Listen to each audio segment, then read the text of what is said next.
Wow, there's a lot there. It was a lot. Yeah, it was. I'll tell you how I approach it. I treat them mean, keep them keen. That's what you do. If they don't survive, the weaker plants are weeded out, and I don't have to worry about the weaker plants anymore. So only the strong survive in my garden. And if the cold takes them out, they weren't meant to be in my garden. What was your saying? Treat them mean, keep them keen. Treat them mean. Keep them keen. Okay. Yeah. Keen.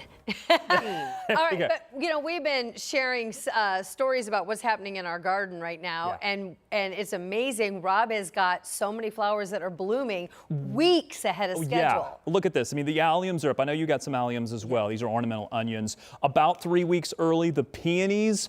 I think I had pictures of this same bush last year, and it was in early May, and it looked like this. By the way, it looks better than it's ever looked before. I'm hoping that all of that survives, that the frost doesn't get those blooms. But again, treat them mean, keep them keen. And the irises, I have never seen so many blooms this early. Normally, this doesn't bloom until May, and we're talking about tons and tons of blooms on these plants. It's just incredible how early everything is. Yeah, so we're talking about frost or freeze. What are you predicting? I think we certainly are going to see some frost for sure. There may be some areas that get down below freezing. Just expect that it is going to be cold. This is mainly going to be Sunday night and then again, I should say Sunday morning and then mainly again into Monday morning. And it's all because the pattern is about to change. Look at this. We're currently into the 80s, and I know we're talking about frost and freeze, but when you have that dividing line between the warm air that's in place and the colder air that's trying to push in behind this is where that line of severe storms is located currently. We've got some ongoing confirmed tornado warnings that are popping up here into parts of central Michigan. That's what the pinkish purple that you see there, that kind of lavender. And then there's a lot of severe thunderstorm warnings, a lot of tornado warnings popping up.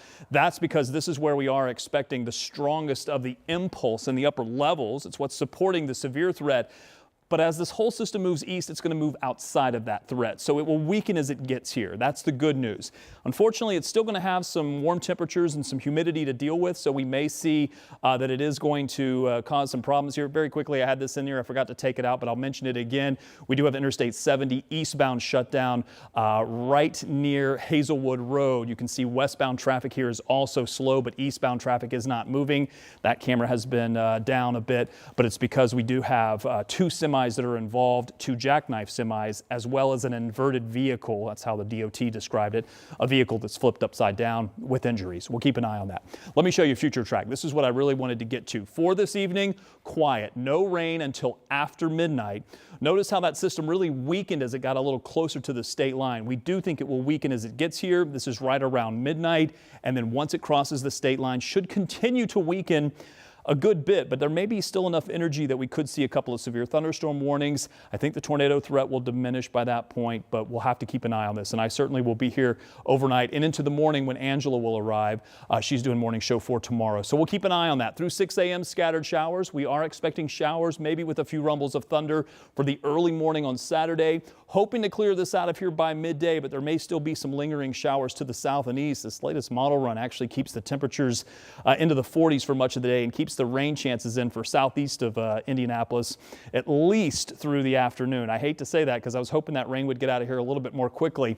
Cooler for the next couple of days. I'm going to put 37 and 35 here, but when you see the temperatures, that's mainly for Indianapolis. Keep in mind, areas outside of Indy are likely going to be a good bit colder, and then we do expect temperatures to come back into the 70s by the middle of next week.